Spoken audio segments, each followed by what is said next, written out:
warahmatullahi wabarakatuh. Alhamdulillah, wassalatu wassalamu ala Rasulillah wa ala alihi wa ashabihi wa mawala. Allahumma salli wa sallim wa barik ala nabiyyina Muhammadin wa ala alihi wa ashabihi ajma'in. Amma ba'd.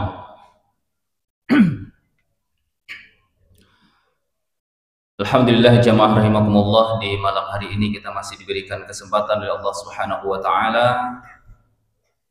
kita bisa menikmati indahnya salat Isya berjamaah, dan insya Allah akan kita lanjutkan dengan kegiatan salat tarawih. Jamaah rahimakumullah, Allah Subhanahu wa taala telah menentukan beberapa waktu-waktu yang istimewa bagi kita sebagai umat yang beriman kepada Allah Subhanahu wa taala, yang kadang-kadang imannya itu naik, kadang-kadang imannya turun, kadang-kadang imannya kuat, kadang-kadang juga imannya lemah. Maka ditentukannya waktu-waktu yang istimewa ini agar menjadi motivasi bagi kita di dalam berbuat amal kebaikan. Maka kalau kita perhatikan, di antara waktu-waktu yang istimewa itu ada yang sifatnya harian.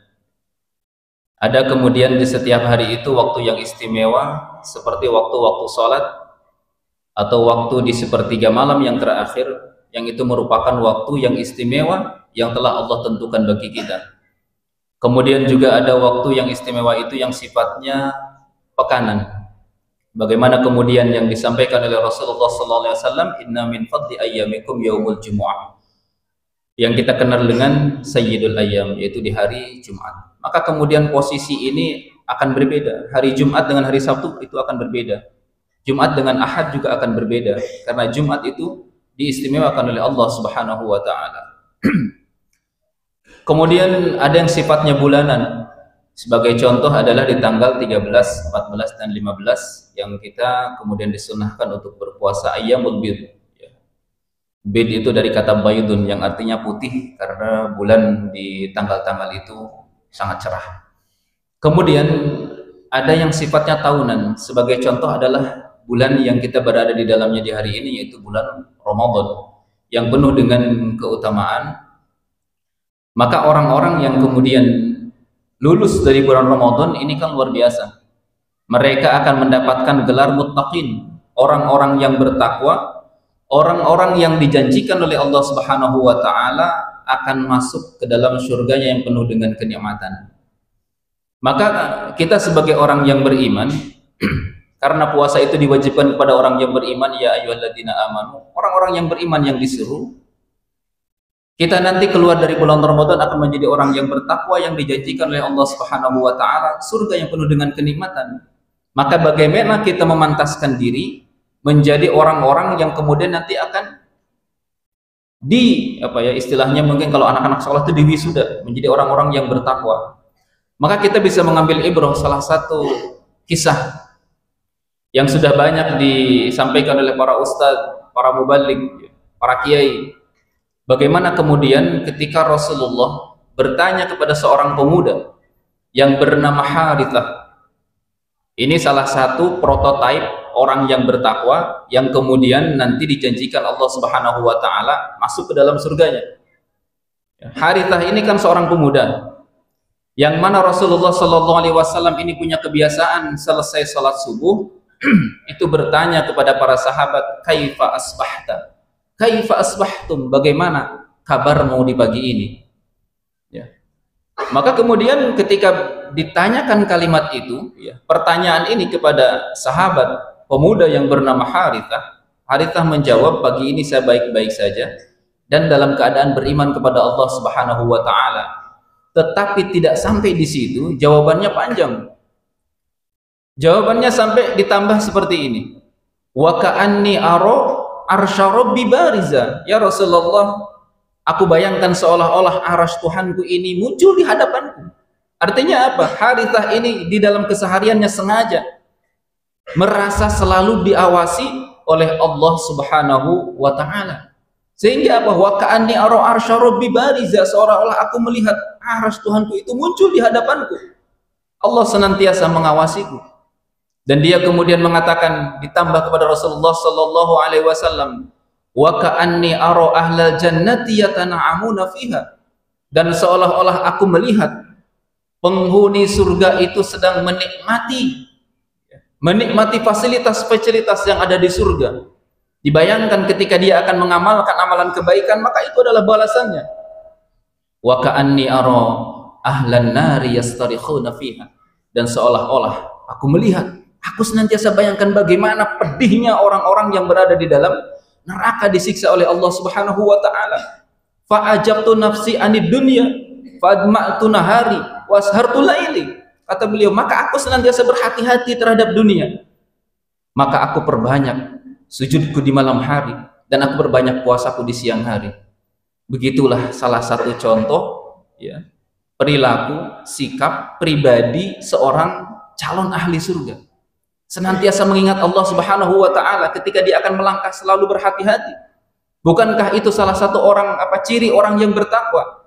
Kita ingat ketika Umar bin Khattab.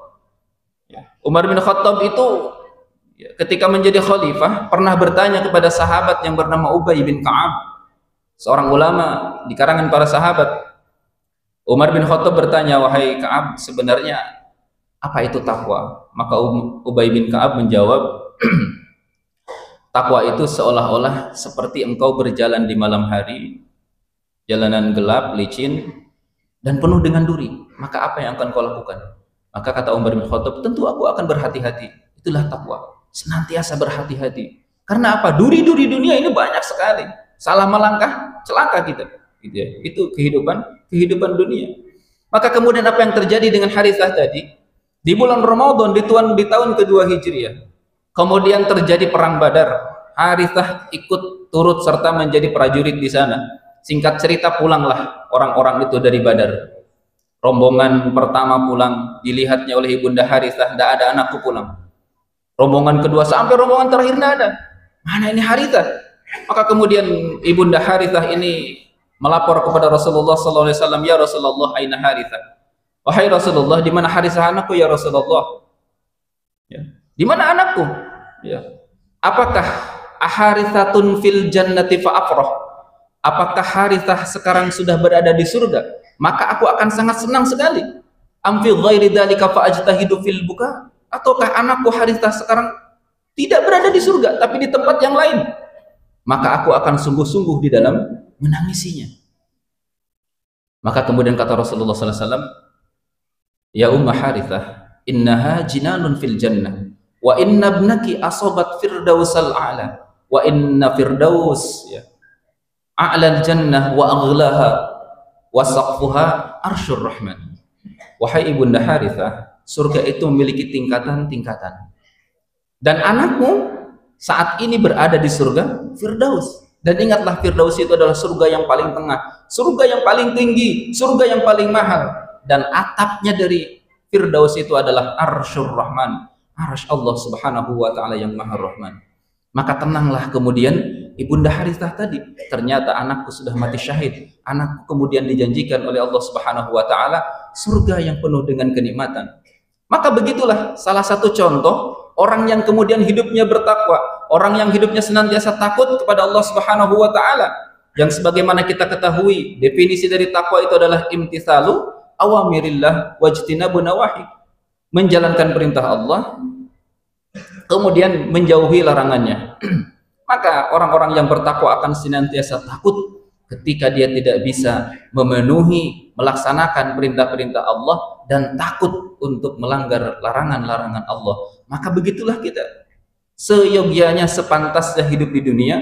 Mencontoh salah satunya adalah sahabat Harithah tadi. Bagaimana kemudian dia membayangkan senantiasa hidupnya itu diawasi oleh Allah Subhanahu wa taala, sehingga muncul sikap ihsan di dalam dirinya. Merasa diawasi oleh Allah Subhanahu wa taala, merasa takut ketika mau berbuat dosa, takut dibayangkannya bagaimana kemudian siksaan di neraka, betapa pedihnya. Tetapi kemudian dia semangat, termotivasi ketika akan melaksanakan amal kebaikan. Dia bayangkan balasan nanti yang akan didapatkan oleh Allah Subhanahu wa taala, surga yang penuh dengan kenikmatan. Maka mudah-mudahan kisah inspirasi dari sahabat Harithah ini bisa menjadi motivasi bagi kita. dan kita bisa menjadikan ibrah, menjadikan contoh bagaimana kemudian kita di dalam kehidupan sehari-hari kita senantiasa berhati-hati, merasa diawasi oleh Allah Subhanahu wa taala, termotivasi untuk melakukan amal kebaikan, dan juga kemudian kita menjadi orang-orang yang takut ketika akan melangkah, akan melakukan amal-amal keburukan. Mudah-mudahan Allah Subhanahu wa taala senantiasa memberikan perlindungan kepada kita, menjadikan kita orang-orang yang bertakwa, dan kemudian dibalas oleh Allah Subhanahu wa taala dengan balasan yang tak terhingga, yakni di surganya Allah Subhanahu wa taala. Amin ya Allah ya rabbal alamin. Hadanallahu wa iyyakum ajma'in. Wassalamualaikum warahmatullahi wabarakatuh.